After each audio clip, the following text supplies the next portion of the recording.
Bismillahirrahmanirrahim. Assalamualaikum warahmatullahi wabarakatuh. Allahumma sholli ala Muhammad ali Muhammad. Alhamdulillah kita jumpa lagi hari ini ya. Alhamdulillah kita ngobrol-ngobrol. Sekarang saya sedang berada di Masjid As-Siddiq. Masjid yang megah sekali, putih warnanya, halamannya luas, desainnya bagus, sirkulasi udaranya bagus, sejuk, enak. Saya sekarang sedang bersama Koh Hani Kristianto. Assalamualaikum Koh Hani. Waduh, senang sekali saya bisa jumpa dengan Hani. Saya mesti banyak belajar nih. Saya yang belajar Pak, ini namanya luar biasa. Silaturahim. Ini gimana sejarahnya masjid ini kok bisa bagus banget ya? Ya, jadi masjid ini baru berdiri 1 tahun. Alhamdulillah ada seorang yang di belakang masjid ini memiliki amanah dari almarhum orang tuanya, diberitahu kalau kamu punya uang, kamu bangun masjid. Akhirnya nama beliau Pak Sugiono.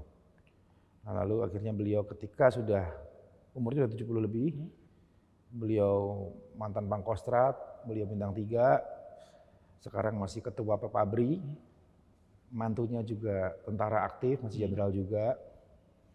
Anaknya sahabat saya namanya Etina Prihandono, nama mantunya Rahel Mariam. Terus kita bikin masjid. Ini amanah orang tua saya. Saya ini udah tua, udah mau nyari apa lagi. Mudah-mudahan dapat tabungan akhirat. Amin. Ya, akhirnya baik Pak. Akhirnya jadilah masjid ini. Terus kita semua bersama-sama apa sih yang bisa kita lakukan untuk masjid ini? Banyak sekali yang orang membantu sampai terbangunnya masjid ini, dan ini Masya Allah begitu ridho Allah tanpa penggalangan dana ke umat. Tanpa penggalangan dana? Karena nanti kalau ada bantuan dari si A misalnya, si A cawe-cawe, nanti si B ikut-ikut. Nah akhirnya Bapak ini juga dan keluarganya ini termasuk yang dekat dengan habaib, dan ya kita tahulah akhirnya kita jadi bingung gitu kan. Ini ikut Habib bid'ah, ini ikut ini sesat. Akhirnya enggak lah. Akhirnya alhamdulillah kalau Allah ridho berdirilah masjid ini dengan nama As-Siddiq. As-Siddiq adalah orang yang artinya As-Siddiq adalah orang yang mengatakan perbuatan, mengatakan perkataan dengan perbuatan. Jadi mengatakan itu enggak cuma ngomong tapi berbuat dengan kebenaran, dan berdirilah masjid ini Pak. Insya Allah masjid ini akhirnya kita takut juga dengan hadis di mana kalau katanya di akhir zaman kan banyak nih orang bangun masjid bermegah-megah tapi nggak bermanfaat. Nah, itu yang paling kita takutkan, dan alhamdulillah dengan pertolongan Allah masjid ini Ramadan perdana sebentar lagi dan terus bermanfaat. Masjid satu-satunya di Indonesia yang saat ini Masya Allah sejak awal pandemi kami bagikan kus al-hindi ke puluhan ribu orang, dan tidak ada satupun penerima kus al-hindi yang tidak sembuh dari COVID. Termasuk ulama-ulama, tokoh-tokoh bahkan non-muslim. Dan masjid ini juga lah masjid yang pertama sejak awal pandemi membagikan sembako, membagikan tibu nabawi, membagikan nasi kotak, dan segala macam hal yang bermanfaat. Dan akhirnya masjid ini saldonya itu boleh bilang 0 terus, walaupun megah. Jadi konsepnya apa Hindi tadi itu memang betul efektif ya? Ya, kus al-hindi kami masih ada sekitar beberapa ton. Dan berapa ton? Iya, beberapa ton. Wow. Dan kami ada bukti. Itu dari India ya? Nah, itu kita kirim dari Saudi Timur, dari Yaman. Berupa apa cairan? Berupa bubuk Pak. Dan ini di handphone saya ini sekarang ini. Nah kalau mau dilihat ini ada 3.500 chat permintaan. Dan kami lengkap datanya, mulai saya sakit COVID, dia kirim data positif, kita kirim melalui JNE gratis alhamdulillah. Lalu kita kirim ke Sindinya dan dia kirim lagi bukti dia sudah sembuh berupa tes 2 kali swab. Jadi begitu hebatnya Islam ini menjadi solusi. Ternyata Nabi SAW 1400 tahun yang lalu lebih, sebelum ada pandemi dia udah bilang kalau kamu sakit pernafasan, sakit radang paru itu pneumonia kan, COVID, minum kusindi. Faktanya saya tantang untuk yang nonton ini, pemirsa semuanya, coba buktikan mana dari antara kalian yang pernah kami kirimi kusindi lalu nggak sembuh. Komen di sini. Berapapun biayanya kita akan obati. bersama Rasil. Masya Allah. Iwan Awan, tadi di pengantar saya bilang saya mau belajar sama dia. Karena ilmunya banyak, dia mualaf gitu. Ini baru 7 tahun masuk Islam. Tanggal 28 Februari di Mojokerto ya? Iya betul. Kenapa kok masuk Islamnya di Mojokerto? Kenapa bukan di Jakarta? Saya waktu dari Kalimantan. Kalimantan. Aslinya mana sih Kalimantan? Aslinya Jogja. Oh Jogja. Tapi saya pernah kerja di Kalimantan. Bikin hotel, tambang, kebun, batu bara, sawit. Sebetulnya pengennya di Jakarta. Nah waktu di Kalimantan itu ketemu dengan Murabi Ustaz Arifin Ilham, yarhamullah. Lalu akhirnya di Mojokerto kita syahadat karena waktu itu saya mau menikahi orang. Jadi udahlah syahadat dulu baru kita nikah. Saya syahadat, baru saya nikahi, itu aktivis gereja saya yang akhirnya juga ikut saya masuk Islam, bareng syahadatnya. Dulu katanya pernah juga mencoba-coba mengkantor Islam melalui Al-Quran, gimana itu ceritanya? Oh iya, dulu saya coba-coba, kan nggak tahu nih, karena dapatnya kalau orang-orang teman-teman non-muslim itu biasa dapat selebaran. Ini Al-Quran ini isinya begini, ada nih, ini Yesus itu disebut Rohul Kudus. Ternyata gitu belajar Rohul Kudus Jibril, bukan Yesus, gitu kan. Terus akhirnya buat apa sih debat-debat agama gitu. Kalau nggak ngerti Al-Quran, belajar dulu sama kita. Nggak apa-apa non muslim mau belajar kan kita ajarin kok Iqra. Ini loh bacanya alif, ba, ta, sa, jim. Nanti bacanya begini. Karena kebenaran agama ternyata ada di kitab sucinya, bukan di manusianya. Kalau di manusianya nggak ada manusia yang sempurna dan lolos dari dosa. Manusia tempat salah khilaf, akhirnya belajar. Ternyata memang betul Al-Quran ini nggak ada yang namanya kontradiksi. Di Al-Quran saya bicara nggak kitab lain ya, saya bicara Al-Quran tidak ada kontradiksi, Al-Quran tidak mengatakan yang berbeda, dan Al-Quran ini Masya Allah dihafal sekali oleh banyak orang. Satu-satunya penganut agama di muka bumi yang hafal kitab sucinya hanya Muslim. Lengkap titik komanya, masalahnya kalau seumuran kita masih wajar, tapi kalau anak kecil, orang manula, orang cacat juga bisa hafal Quran, itu luar biasa. Nah itu buat saya itu keajaiban. Kalau di sana nggak ada penghafal Quran, penghafal kitab suci. Misalnya kitab selain kitab Al-Quran itu tidak ada penghafalnya, Pak. Tidak ada agama apapun belum ada penghafalnya. Kenapa? Nggak tahu kita. Mungkin itulah kebenaran Islam yang Allah Karena bilang. ininya berubah-ubah. Ya, karena sudah. Mungkin itulah sebabnya Allah turunkan Al-Quran sebagai kitab terakhir yang Allah bilang, aku yang menurunkan, aku yang menjaga. Tidak ada satu orang pun bisa merubah Al-Quran. Dulu waktu ribut-ribut kolom agama dihapus, saya paling setuju. Orang bingung lihat saya. Enggak, hapus saja semua agama. Dan tapi ada konsekuensinya, bakar semua kitab suci yang ada. Agama apapun nggak boleh ada, boleh oke. Kitab suci apapun juga nggak boleh ada tapi. Bakar semua, termasuk Al-Quran boleh dibakar. Kalau memang itu peraturan pemerintah, nanti yang sisa Islam. Karena banyak penghafalnya, Pak. Gitu. Dan nggak bisa salah. Ketika saya salah baca, lagi benerin pasti. Langsung di belakang saya ngucap subhanallah, dibenerin sama dia. Jadi ketika kecil sampai usia berapa Anda beragama non-muslim? Saya sampai usia saya waktu 36. 36 masih. Ya, 36 itulah baru saya masuk Islam. Di sana beragamanya dengan sungguh-sungguh, dengan baik apa? Karena buat buat saya sendiri, cara hidup saya adalah agama ini kan prinsip hidup. Agama ini yang menentukan hidup dan mati saya. Ya alhamdulillah dulu saya seorang penginjil. Bahkan tim saya masih ngobrol kok sampai sekarang dengan tim lama saya. Contohnya Chris John masih. Kita ngobrol. Ya dulu kita melakukan yang namanya pikul salib. Jadi beragama itu tidak cukup hanya dengan kata-kata. Karena kalau agama disebar dengan kata-kata, nggak ada itu agama Islam. Jadi beragama kalau pintar kata-kata, Anda jadi pengacara, jangan jadi ulama. Jadi yang penting itu selaras perkataan dengan perbuatan. Ada pengorbanannya. Dan kalau namanya difitnah itu wajar. Kalau nggak difitnah nggak seru, Pak. Nabi kita jadi fitnah. Jadi kalau fitnah Rasil si A ya seru juga kan. Malah bagus, Pak. Jadi makin banyak yang melihat pemirsanya. Gitu.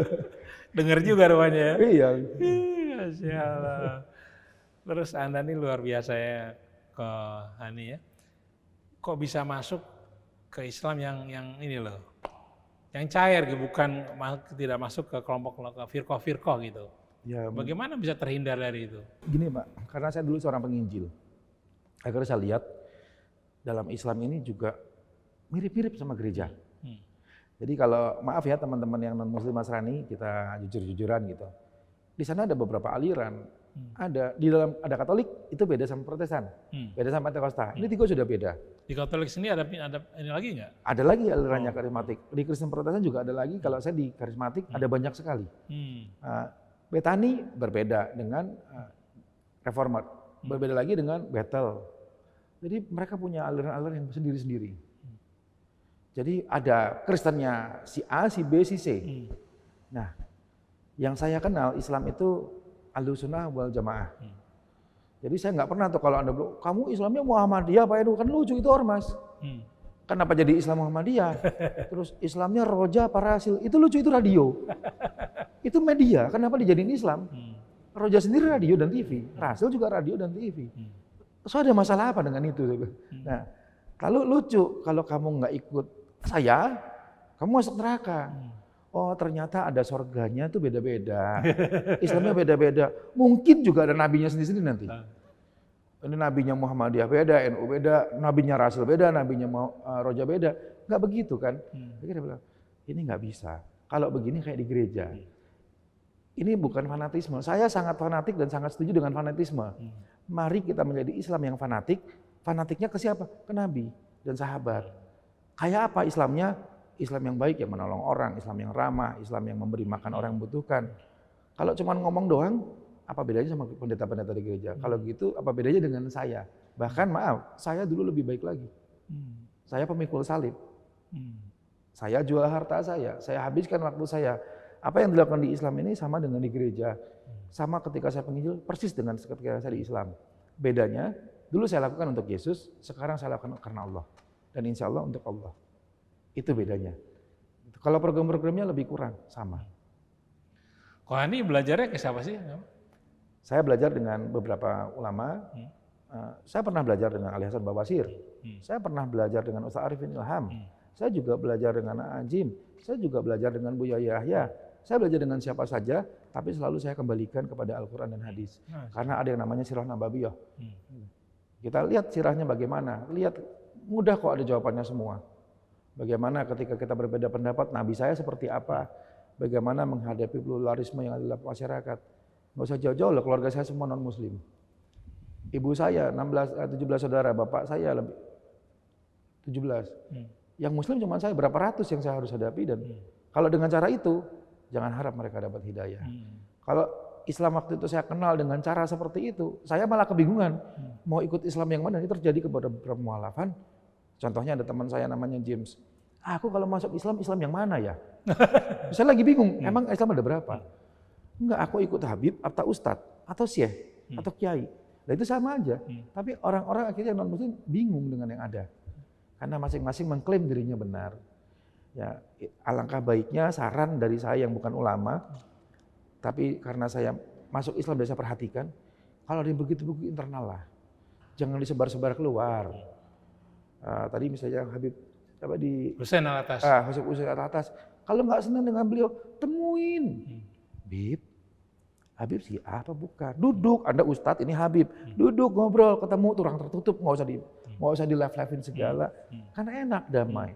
Akhirnya Islam ini rusak. Al-Islamu majubun bil muslimin, keindahan Islam dirusak oleh orang Islam sendiri. Coba media-media ini bersatu. Akhirnya media Islam ini banyak sekali sekarang. Ada banyak sekali. Dan akhirnya, maaf, tunjukkan saya satu saja, media Islam yang nasional. Contohnya nasional itu, yang udah punya tuh Buddha, Seci, Dai TV. Oh itu nasional Pak, gak usah pakai satelit. Satu sen suka nonton tuh, itu iya. Dia suka banget. Antena TV aja dapat. Mana yang Islam? Karena apa? Karena Anda lebih penting ego Anda daripada syiar Islam. Anda lebih penting dengan firqah dan kelompok Anda daripada Anda syiar Islam. Sedangkan orang Buddha punya Seci, punya TV, cukup pakai antena biasa, termasuk orang Muslim nonton akhirnya. Yang salah siapa? Yang salah kita nggak mau bersatu. Yang salah kita sibuk cari-cari salah orang. Padahal kita sendiri tempat salah dan dosa. Ngapain sibuk ngurusin orang gitu? Oke, kalau misalnya ada pendengar Rasil ingin tahu nomor telepon HP Anda, boleh nggak? Nomor saya cuma satu. Ini nomor saya 0813 98 9-nya 6 kali. 999 999. Bela diulangi lagi berapa? 0813 0813 98 98 9-nya 6 kali Pak. 999 999. Oh ya. Gitu. Namanya Kostani Kristianto. Ya. Oke. Lahir tanggal 29 Juni. 29 Juni tahun 73 Pak. 73 di Jakarta. Enggak, di Yogyakarta. Oh, di Yogyakarta. Ya. Bisa bahasa Jawa dong ya? Bisa Pak. Oke, hobi Anda apa? Saya hobinya traveling, Pak. Traveling, udah Iya. kemana aja? Ya alhamdulillah udah banyak tempat dan banyak negara. Termasuk dakwah juga udah keliling Indonesia ya? Alhamdulillah sudah, Pak. Biasanya tema-tema apa yang Tema yang kok ringan sampai aja, kalau saya silaturahim. sharing terus, gitu ya? Ya sharing. Karena saya posisikan diri saya bukan ustadz. Janganlah orang muda dipanggil ustadz. Akhirnya Islam hancur seperti ini.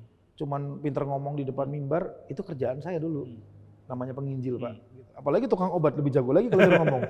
Lebih jago promosinya kan gitu.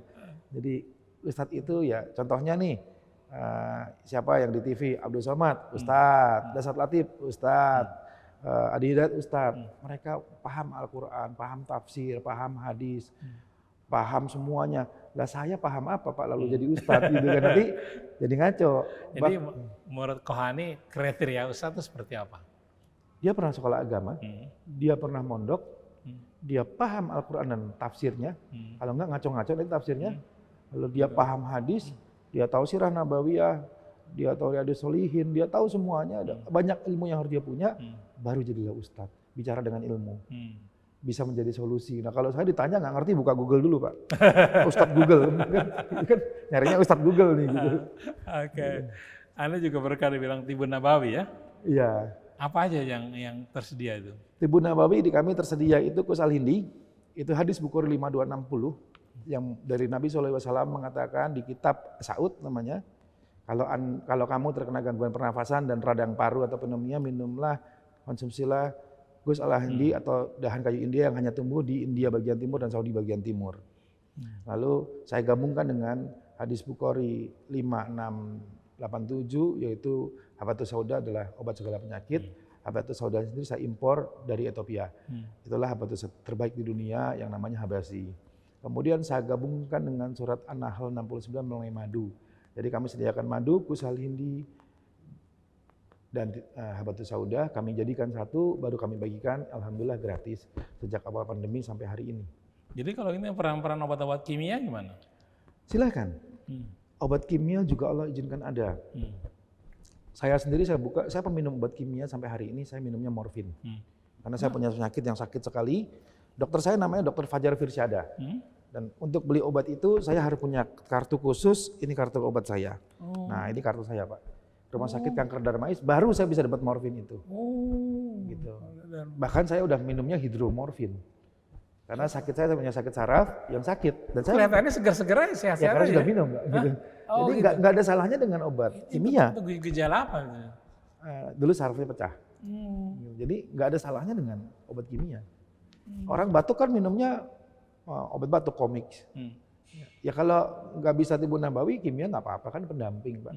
Makanya kami sebut bukan obat, tapi tradisional Tibun Nabawi. Yang obat itu dokter yang keluarkan.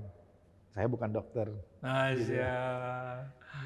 Terus hubungan Anda dengan ibu Anda, dengan anak masih terbaik ya? Alhamdulillah awalnya siapapun orang yang pindah agama, baik orang muslim yang keluar murtad, keluar dari Islam, baik orang non muslim yang masuk Islam, ya otomatis orang terdekatnya kaget dan otomatis pasti nggak setuju.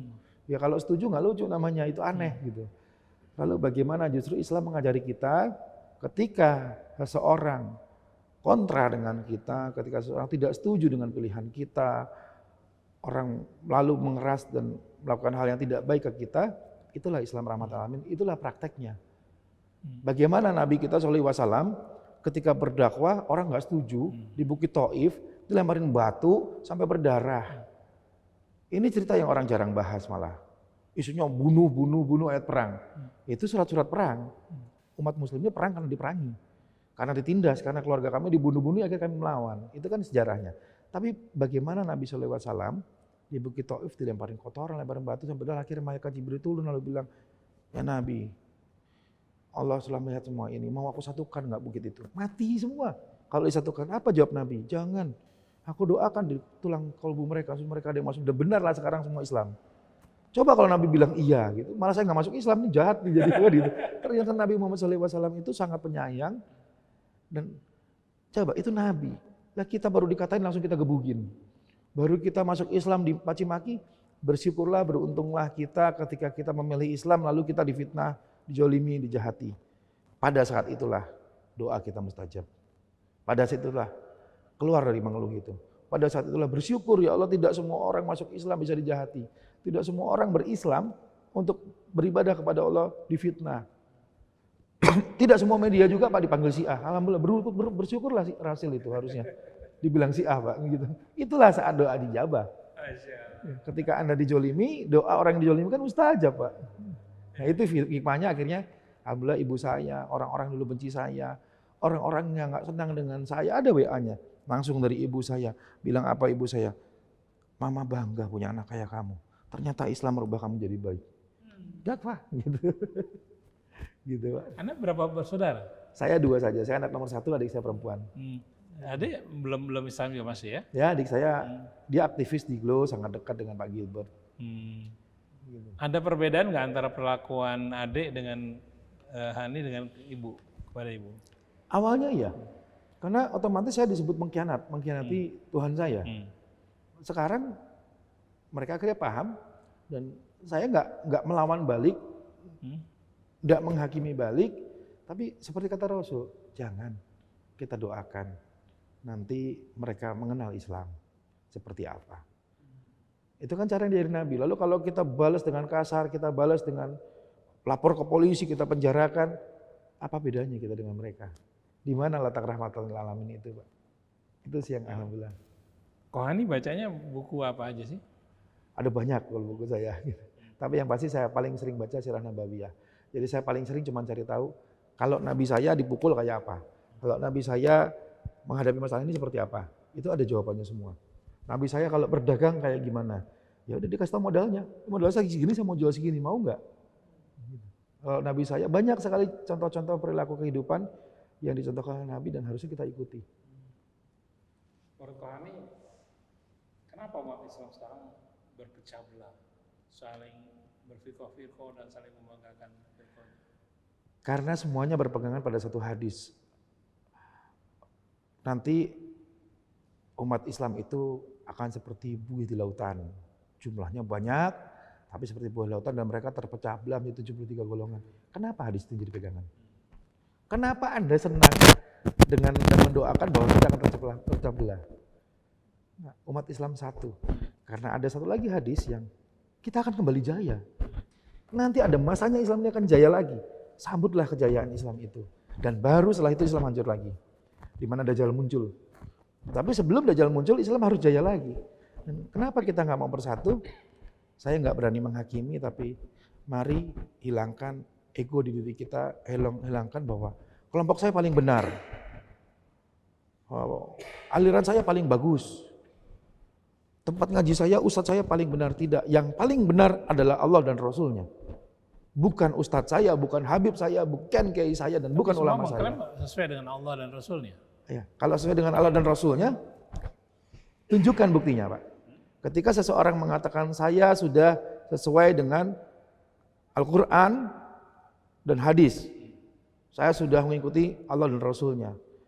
Kalau kita mengikuti Allah dan Rasulnya, orang lain, aliran lain, umat beragama lain, bahkan yang tidak beragama, dia akan merasa tentram dan nyaman dekat kita. Dia tidak merasa takut sama kita. Islam ini tidak memberi rasa takut. Akhirnya muncul Islamophobia karena Anda merasa benar dan sudah benar. Ketika kita sesuai dengan Al-Quran dan Rasul, sejak kapan orang takut sama Nabi Muhammad SAW? Sejak kapan Nabi kita bilang? Nabi juga bilang, saya sesuai dengan Allah. Apa yang keluar dari saya, dari Allah. Tapi mana orang yang akhirnya ketakutan dengan Nabi kita? Nggak ada. Bahkan non-Muslim sangat senang. Bahkan Nabi ketika melihat orang Yahudi pun dia berdiri ketika mau dikubur. Nah, kalau kita kafir masuk neraka, itu diajarin Nabi nggak? Terus sejak kapan Nabi? Badui kencing aja dia nggak pukulin di masjid, yang nggak sopan sekali. Itulah akhlak Nabi. Kalau saya dengan Nabi dan Rasulnya, Anda tidak boleh mengklaim saya paling benar, saya pemilik surga. Di luar saya semua masuk neraka. Nabi nggak bilang. Kalau Anda Nabi ya boleh bilang begitu, tapi Anda bukan Nabi. Sahabat pun nggak bilang begitu. Tabi'in pun nggak bilang begitu. Lalu kenapa kita jadi seperti itu? Kalau sesuai dengan Allah dan Rasulnya nggak seperti itu. Pasti orang merasa damai. Islam itu Pak yang saya belajar, saya Muslim, saya menyenangkan buat Anda. Masya Allah. Saya aman buat kamu. Main yuk sama Hani, insya Allah Hani aman. Insya Allah Hani nyaman. Dan insya Allah Hani bisa bantu semampu Hani. Itu bukan itu hanya saya, tapi ada banyak di sekeliling saya yang seperti itu. Anda butuh Islam, ke Asidik, ke masjid. Non-Muslim, datanglah. Ada beberapa saya bisa tunjukkan, ada 10 lebih orang yang, kok seumur hidup saya baru kali ini nginjak masjid. Mereka takut masuk masjid. Saya undang masuk ke masjid. Ibu saya salah satunya. Oh, masjid itu bagus ya kayak gini ya. Oh, uangmu banyak, bukan ini dari Allah. Bukan uang saya, gitu kan. Jadi mereka, oh masjid itu enak ya, nyaman ya. Bahkan aku heran orang udah ke masjid tapi kelakuannya kayak gitu. Nah saya jawabnya beda lagi nanti. Nah, jadi buat dakwah Pak, gitu Pak. Mari tunjukkan kalau kita memang sesuai alun Rasulnya ya itu rasanya. Asik sekali ya ngobrol dengan Ko Hani Kristianto. Nanti kita akan bincang-bincang lagi dengan beliau, belum habis ini. Kita break dulu, kita akan kembali setelah yang berikut ini.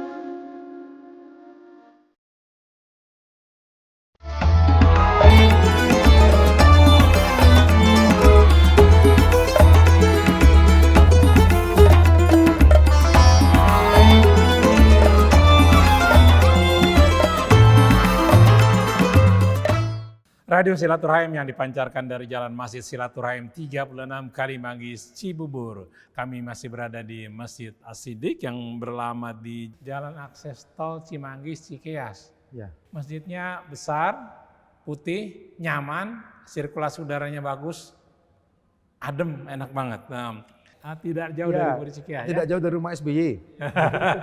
Nomor telepon masjid ada 0821 5555, 5-nya 4 kali, 234. Ya. Kalau nomor telepon Ko sendiri, Ko Hani Kristianto adalah 0813 98, kemudian 9-nya 6 kali. 9, 6 kali aja. Ya. 0813 98, kemudian di belakangnya 6 kali.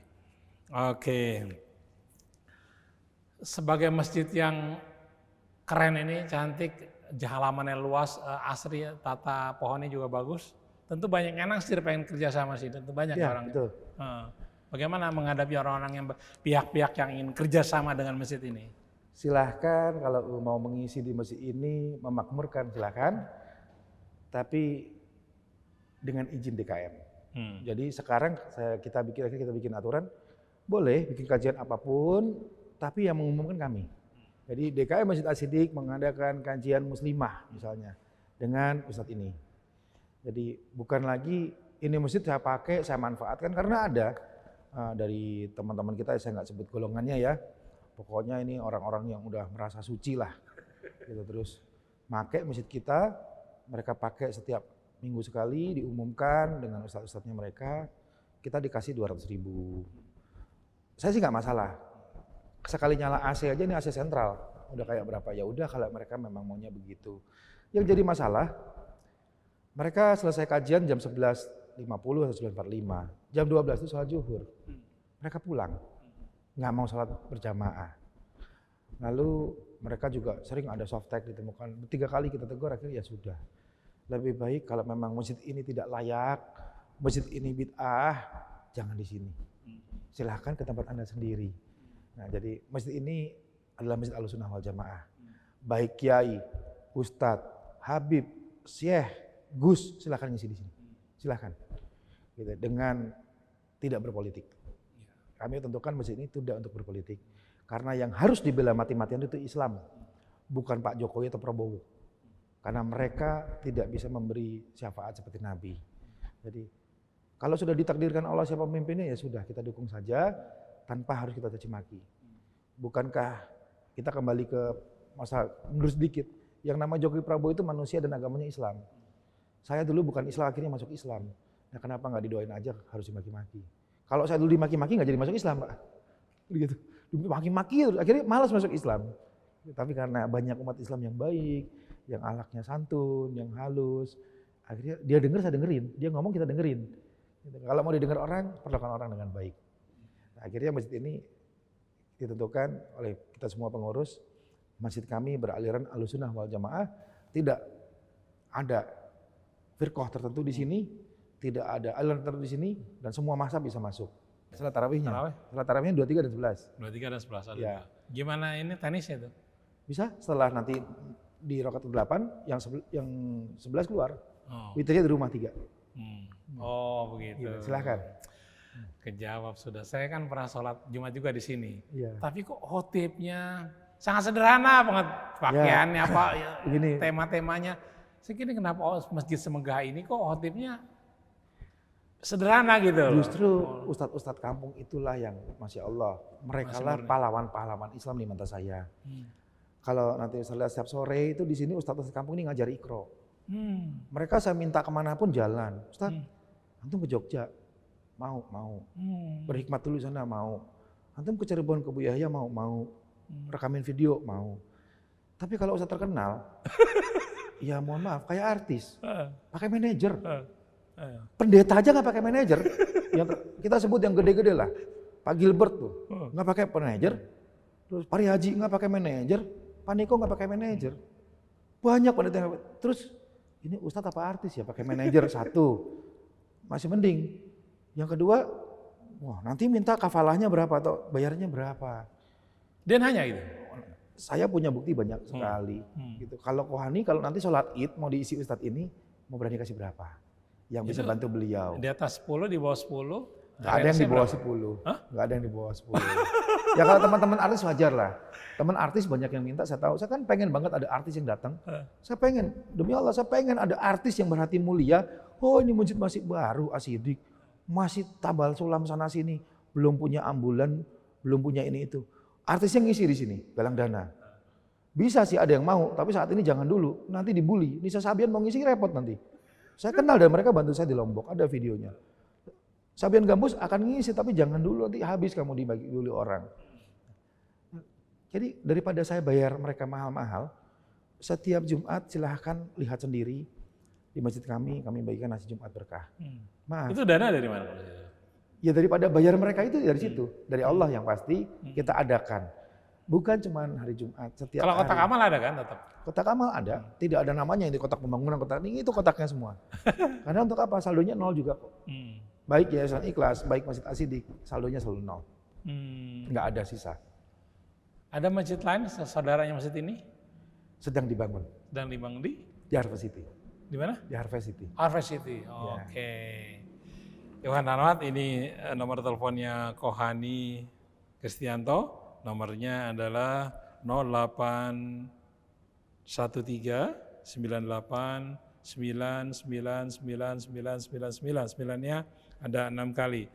Nah, Kohani, bagaimana mengenai Mualaf Center yang Anda bangun? Sudah menampung berapa orang? Ya, untuk tahun ini 2021 sampai Ramadan ini nanti insya Allah kita akan menjalani Ramadan pertama bersama 2.897 orang yang masuk Islam. Berapa?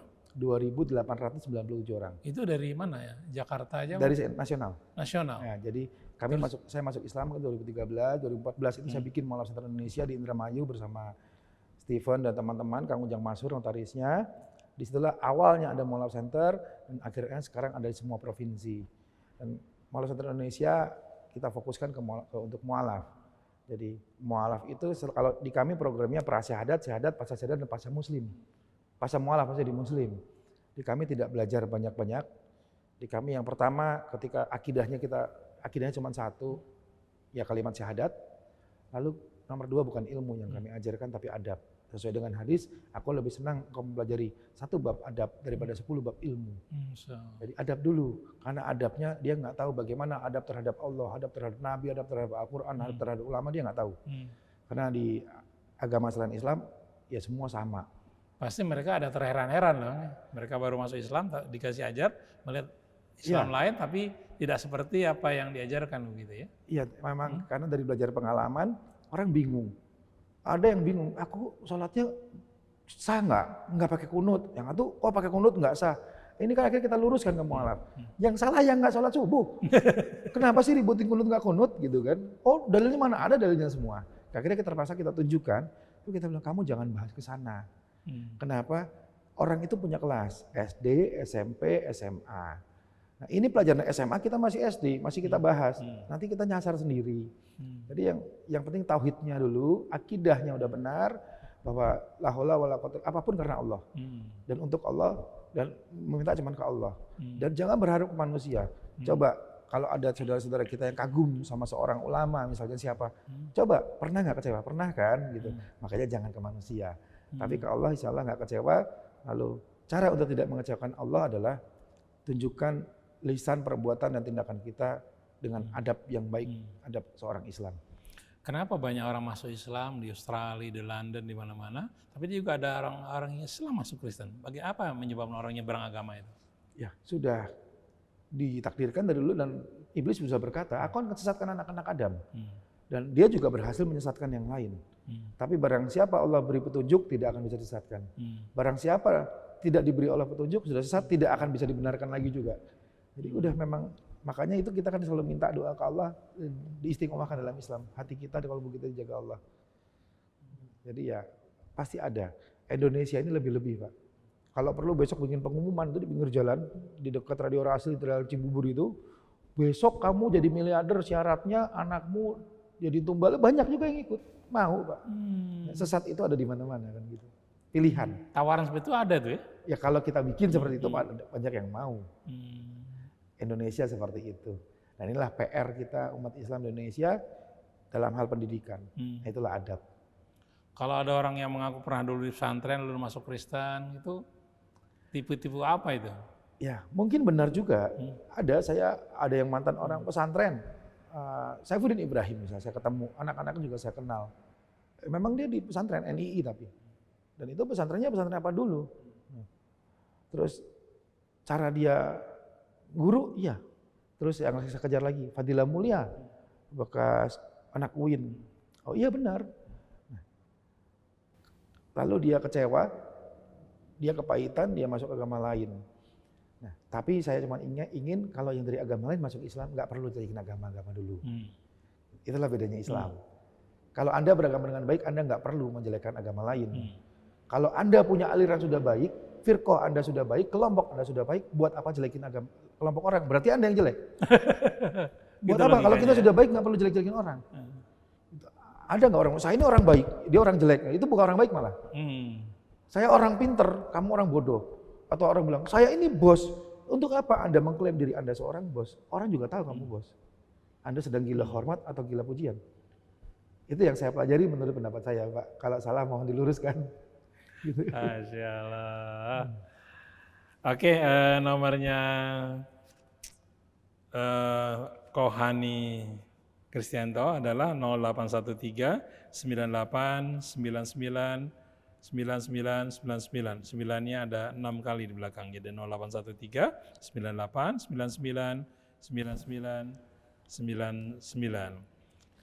Hubungan Kohani dengan Felix Xiao dengan yang lain-lain bagaimana? Alhamdulillah kami berhubungan, mengenal, kadang-kadang komunikasi, selamat berlebaran, selamat berpuasa. Ya, silaturahimnya terjaga dengan baik.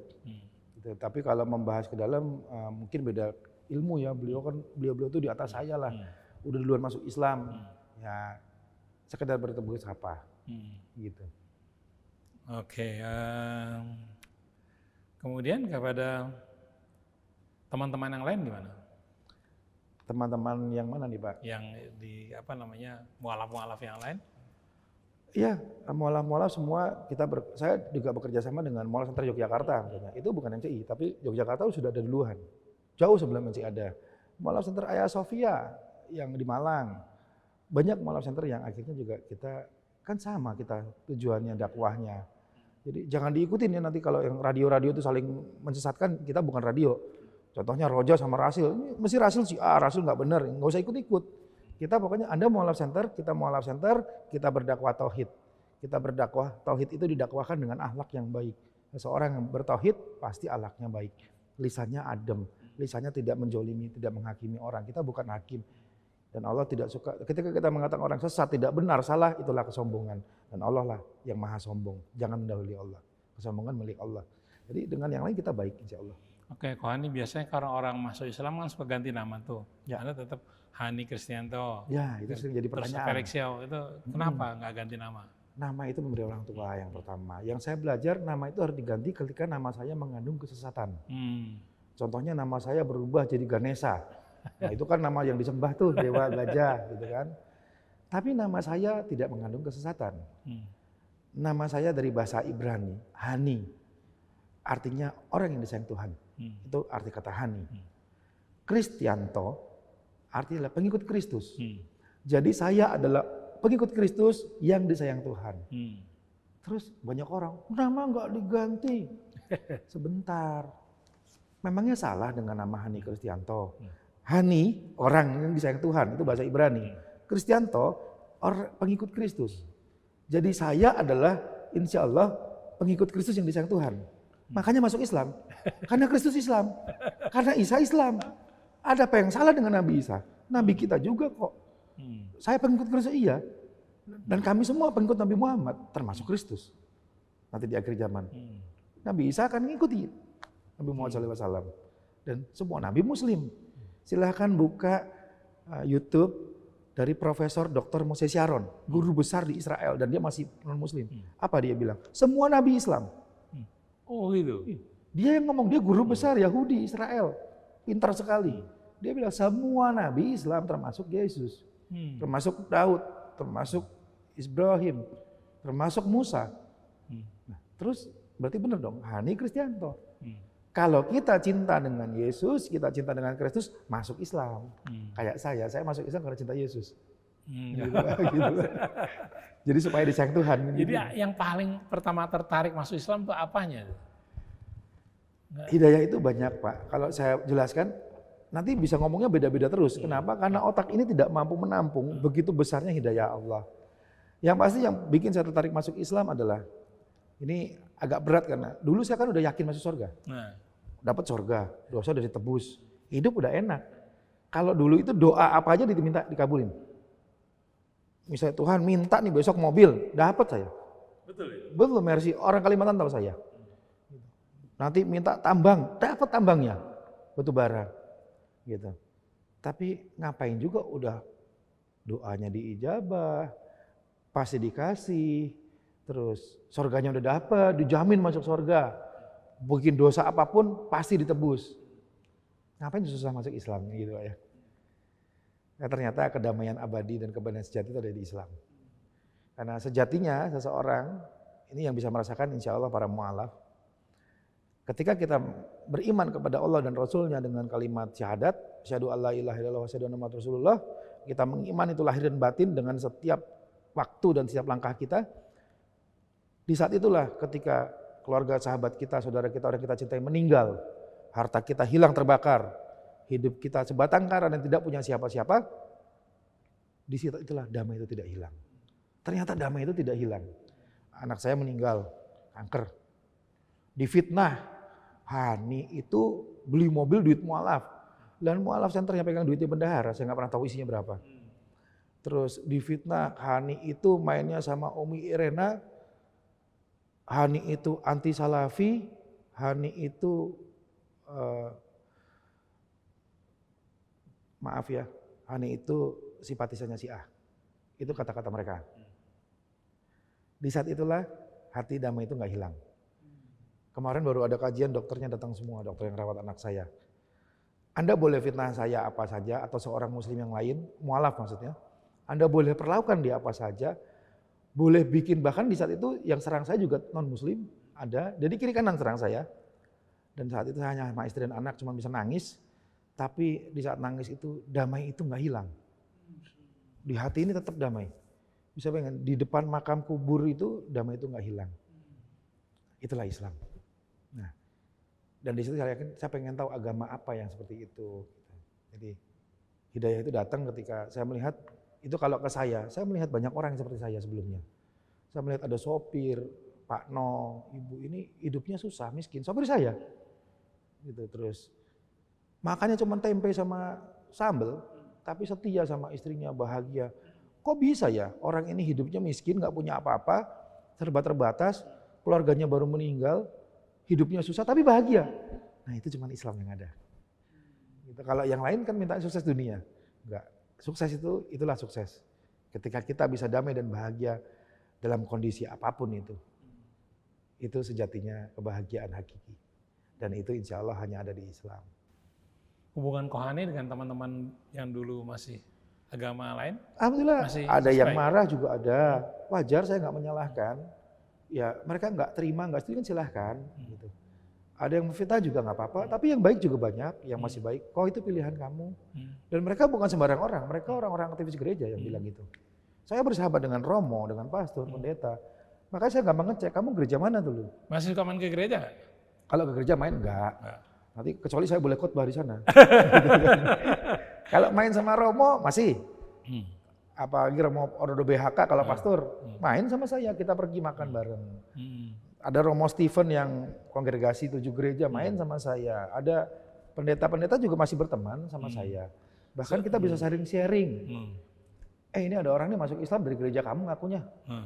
Bener nggak? Oh bener kok, itu jamaat saya. Relax aja gitu ya? Ya relax aja, mereka urusan nggak seterima nggak terima urusan belakangan. Tapi kan dengan cara yang benar, karena dijamin undang-undang.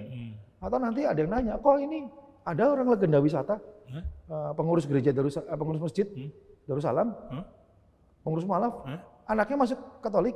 Pendeta Romo saya telepon, bener Romo? Iya ada di sini udah masuk Katolik, mau baptis, udah CD, sudah, ya sudah, ngobrol kita. Gitu kan supaya tidak ada mualaf palsu, Pak. Tujuannya. Seperti itu sih mainnya dengan mereka-mereka. Apakah Nabi kita membatasi hubungan? Jangan main selain dengan Muslim. Kan enggak. Nabi kita hanya mengatakan sahabatmu, agamamu. Kita bermain dengan siapapun. Kalau tidak ada umat Islam yang main sama saya, bagaimana saya dapat hidayah Allah? Bagaimana saya tahu Islam itu baik? Bagaimana saya tahu ternyata Islam itu seperti ini? Kan harus berteman, Pak. Tidak kenal maka tidak sayang. Terus bisnis kepada siapapun jalan? Jalan, Pak. Saya bisnis dengan Muslim dan non-Muslim. Dan dengan teman-teman yang non-Muslim akhirnya mereka bilang ternyata bisnis sama Hani itu enak ya, dia jujur. Ya inilah bisnisnya orang Muslim yang mengikuti Nabinya SAW. Karena dunia itu untuk akhirat, bukan akhiratnya untuk dunia. Itu Islam. Kami butuh untuk butuh, tapi tidak serakah. Gimana kalau perjalanan keluarga? Biasanya teman-teman apa yang dikunjungin? Saya kalau keluar negeri ya paling itu ke Malaysia. Berapa bulan yang lalu saya baru ketemu sama Dr. Zakir Naik. Oh ketemu dengan Zakir Naik? Ya masih ngobrol juga. Oh, ya? Saya ngundang beliau di Kuala Lumpur. Terus ya beberapa negara juga, umroh juga, tapi sekarang lagi nggak bisa umroh. Ini masih sama Dr. Zakir Naik. Ya. Masya Allah. Foto sama Zakir Naik ya? Bagaimana menurut Anda Zakir Naik? Dia pemahamannya bagus. Dia menghafal juga Bible bagus. Dia tidak mencari perbedaan, tapi persamaan. Itu sebabnya bisa diterima. Sayangnya kristolog di Indonesia, Anda mencari perbedaan. Coba belajar dengan Zakir Naik. Lecture, menjawab bukan mendebat. Menjawab itu beda dengan mendebat. Memberitahu meluruskan beda dengan menjelekan. Ada yang ngaku, ini saya nggak sebut nama ya. Saya mantan rektor. Saya mantan pendeta. Kamu cuma lulusan SMP mantan prajurit aja kok. Sayangnya saya ini ada punya hukum di Islam nggak boleh sebut. Kalau sebut katanya membuka aib sama Muslim. Lalu Anda berkhotbah mengaku sebagai ustadz, mondok di mana? Yang saya nggak suka, Anda bicara kotor di atas mimbar. Bicara yang kasar di atas mimbar. Anda sedang merusak Islam, menjelekkan Islam. Nah, ini terjadi dengan kristolog-kristolog kita. Anda mau kristolog, ada banyak kristolog hebat yang nggak perlu muncul ke permukaan. Justru orang yang seperti saya ini dikenal di medsos dengan sekian follower, hisapnya berat sekali, penyakit hatinya cepat sekali, ujub ria, sumain, gampang sekali datangnya. Betapa mulianya mereka-mereka yang di belakang layar tapi berdakwah dan banyak hebat sekali. Mantan pendeta banyak yang masuk Islam, ada puluhan di handphone saya, tapi mereka nggak pernah muncul ke permukaan. Nggak perlu muncul karena Allah yang balas semua pahalanya. Mereka berkorban juga, Allah juga yang balas. Nah, Zakir Naik, alhamdulillah dia pengetahuannya dalam, dia bisa mengetahui semua dan dia termasuk yang sangat pandai dan berdakwah dengan cara yang santun. Dia bisa senyum ketika orang tanya, kok Nabi poligami? Dia nggak mukanya betul-betul, dia senyum. Kenapa istrinya umurnya muda? Dia senyum. Kenapa Nabi istrinya umur 15 tahun Aisyah dinikahin anak kecil pedofil? Orang bisa kita bunuh katanya. Enggak, dia senyum. Dia jelaskan di Indonesia pun banyak yang umur 15 tahun menikah, syaratnya sudah haid, udah balik. Terus kenapa punya istri muda, hafalannya paling banyak? Kenapa istrinya banyak? Dijawab juga sama Nabi. Sama beliau. Gitu. Nabi kita kan nggak poligami. Orang-orang taunya Nabi Muhammad poligami. Siapa yang bilang Nabi poligami? Saya kasih tahu Nabi Muhammad SAW tidak poligami. Beliau umur 24 menikah dengan Siti Khadijah yang umur 42. 15 tahun berumah tangga. Nggak poligami. Lalu Ibu Siti Khadijah ini Masya Allah meninggal. Rasul jadi duda. Nggak poligami, nggak nambah istri.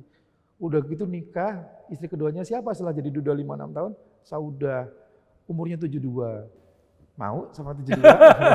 Udah kering semua nih, gitu kan. Udah keriput ujung ke ujung, rambutnya putih. Nabi kita dapat Saudah. Coba yang bilang Nabi saya poligami, setelah itu baru ya menambah istri. Itu sih cara-cara dokter Zakir Naik menjelaskan ke orang. Oh ini bagus caranya, nggak marah, nggak caci maki orang. Kan ketidaktahuan. Kalau coba sekarang ada yang kencing di masjid saya, digebukin pasti. Kencing tempat wudhu, digebukin. Padahal di zaman Nabi ada yang kencing depan sahabat dan Nabi, orang Badui nggak dipukulin. Karena tidak tahu. Jadi bedakan antara yang tidak tahu dan menghina. Kalau menghina Islam, laporkan undang-undang ITE, tuntut, selesai. Kalau nggak diproses, ya urusannya polisi. Yang salah dia, dosa dia. Saya pernah melaporkan Fadilah Mulia, melaporkan Safiuddin Ibrahim. Safiuddin itu tangkap, sudah masuk penjara, sudah menebus salahnya. Semoga Allah beri kembali hidayah ke dia. Enggak, oh saya penghuni neraka, enggak. Saya enggak berani bilang, Safiuddin Ibrahim, Abu Janda, Denny Siregar penghuni neraka, Anda salah. Dulu saya dibilang penghuni neraka waktu kafir. Sekarang siapa mau bilang saya penghuni neraka? Udah muslim nih. Gitu. Jadi kalau belum mati jangan dihakimi. Kalau dia udah mati, astagfirullah kasihan ya matinya non muslim gitu. Ya cuman bisa begitu ngelus dada. Kita bukan maha hakim. Nah itu cara-cara yang saya pelajari dari Zakir Naik. Masya Allah.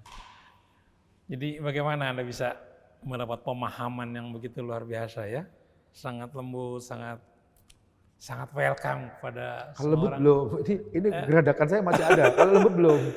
Jadi kalau saya itu masih ada senggol bacoknya gitu kan. Banyak literasinya itu gimana ya? Ya jadi saya mencari yang karena gini.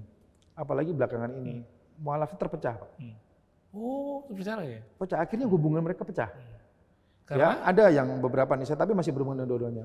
Yang satu dukung Jokowi, satu dukung Prabowo. Saya lagi bingung, makanya saya marah sekali dengan itu. Sebentar, dua-duanya itu bukan Nabi. Saya nggak pernah di kitab agama manapun Nabi bernama Jokowi Dodo atau bernama Prabowo Subianto. Kenapa kalian jadi dengan Nabi? Gara-gara pilpres sampai sekarang berantem. Padahal Prabowo jadi menteri udah.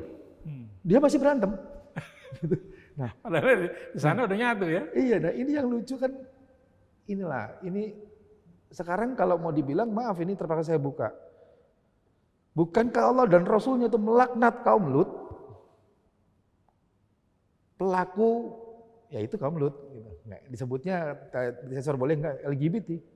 Allah nggak suka dengan hubungan sejenis. Kenapa kalian dukung orang yang anaknya LGBT? Ulamanya salah pilih ini saya bilang. Saya nggak perlu sebut namanya dah, udah tahu dah yang anak LGBT yang mana. Sampai sekarang nggak kawin-kawin. Anda sedang menantang Allah ini, yang Anda dukung anaknya LGBT. Terus, ya itu yang saya bilang mualaf-mualaf akhirnya terpecah. Kenapa? Karena ulamanya ngasih tahu nyuruhnya itu. Saya waktu itu, saya pilih nggak nyoblos Pak, daripada dosa. Kalau gitu dari saya ragu, kalau udah ragu mending nggak. Ragu, saya nggak milih. Saya nggak ikut tanya aja KTP saya, orangnya tahu pasti. Oh hari ini nyoblos, biasa ditunggu kan. Saya hari ini nggak nyoblos. Silahkan, salah dibilang salah dosa biarin, saya lagi bingung. Saya serba salah. Nah ini yang mesti diluruskan ulama-ulama yang menanamkan, mendoktrin. Buat teman-teman mualaf, tinggalin dulu deh yang doktrin gitu. Kita perbaiki dulu diri kita, adab kita, akhlak kita. Udah nyaman belum orang lihat kita? Udah senang belum? Orang lihat kita anti atau bukan berarti kita nanti peduli dengan kata orang, enggak, kita peduli dengan kata Allah. Justru karena kita peduli dengan kata Allah, kita peduli kata Nabi, Nabi bilang belajar adab dulu baru ilmu. Nah yuk kita perbaiki adab kita, akhlak kita. Supaya orang lihat kita masuk Islam itu lebih beradab. Bukan lebih berilmu. Beradab dulu. Karena ada orang-orang yang ilmunya tinggi, suka membidah-bidahkan dan mengkafir-kafirkan orang lain. Namanya berilmu tapi tak beradab. Lebih baik jadi orang yang beradab tapi berilmu. Daripada Anda berilmu tapi tidak beradab. Seperti itu, Pak. Apakah teman-teman mualaf juga punya pemikiran yang sama seperti Alhamdulillah akhirnya juga pada paham. Hani? Akhirnya paham. Kalau Anda bilang saya anti salaf, berarti Anda mau bilang saya Syiah. Karena cuma ada pilihan, salaf atau Syiah. Karena yang kita ikuti adalah salafus soleh, tabi'ut tabi'in. Terus diam langsung. Jadi jangan hakimi saya. Karena saya nggak pernah di sini melakukan hal-hal yang dibilang kalau katanya kalau Syiah itu kawin mut'ah. Saya belum pernah tuh ada yang nawarin saya kawin mut'ah. Gitu. Katanya kalau Syiah itu suka ngerajam badan. Saya belum pernah lihat orang yang bacok-bacok diri sendiri di sini. Gitu. Saya juga belum pernah lihat orang yang mabuk-mabukan di sini. Katanya kalau Syiah itu boleh minum-minum keras. Gitu. Kalau ketemu jangan kan Syiah. Yang muslimnya saya omelin kalau minum keras depan saya. Atau ukurannya lain. Iya kan. Kalau ada nih saya pernah melakukan Pak ketika di Jogja dengan tim saya di depan Alfamart pada mabok. Mas, muslim. Kita mau sholat subuh. Iya. Saya muslim. Maaf ya Mas, ini birnya udah mau habis. Boleh saya buang. Kalau kamu muslim, kamu sekarang sholat bukan mabok. Yuk ikut kita sholat subuh. Kita berenam dia cuma 3 orang. Dia takut ikut kita ke masjid. Gitu. Jadi caranya seperti itu Pak. Jadi, kalaupun maaf nih, saya kenal beberapa Syiah. Lalu aku bilang apa? Kamu penghuni neraka, kamu nggak bener sesat, kamu enggak, saya nggak begitu. Tanya mereka. Mobilnya jelas sekali, plat nomornya belakangnya ABI. Nggak saya sebut depannya deh. Mobilnya dua-duanya sama tuh orang. Terus, dan dia ngaku. Terus saya bilang, dia nanya ke saya, terus gimana? Wah nih, 1, saya bukan ulama. 2, Nabi saya menyuruh saya bertabayun dulu. Jadi saya tanya sama kamu. Waktu saya tanya, menurut kamu Nabi saya bagaimana? Tidak ada kata-kata menghina dari dia. Itu Nabi yang kami cintai, kami sayangi katanya. Lalu keluarga dan sahabatnya bagaimana? Itu juga kami sayangi, cintai.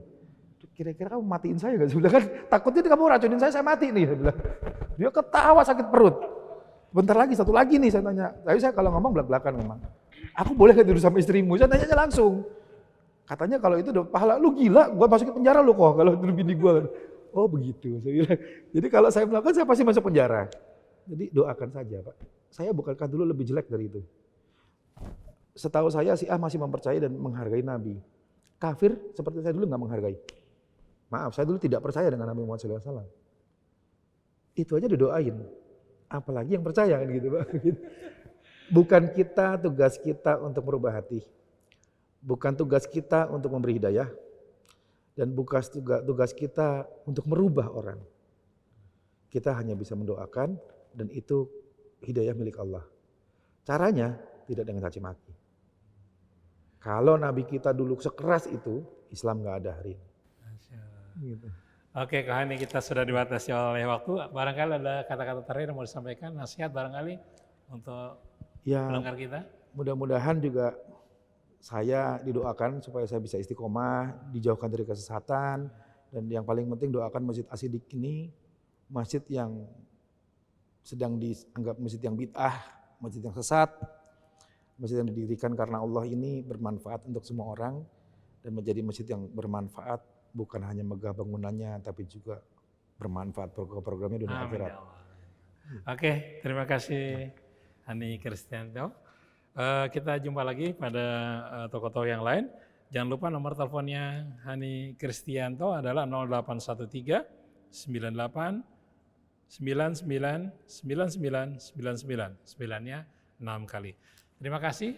Saya Muhammad Krisna, Rizal Haq, kemudian Neza, mohon pamit. Wabillahi taufiq wal hidayah. Wassalamualaikum warahmatullahi wabarakatuh. Waalaikumsalam warahmatullahi wabarakatuh.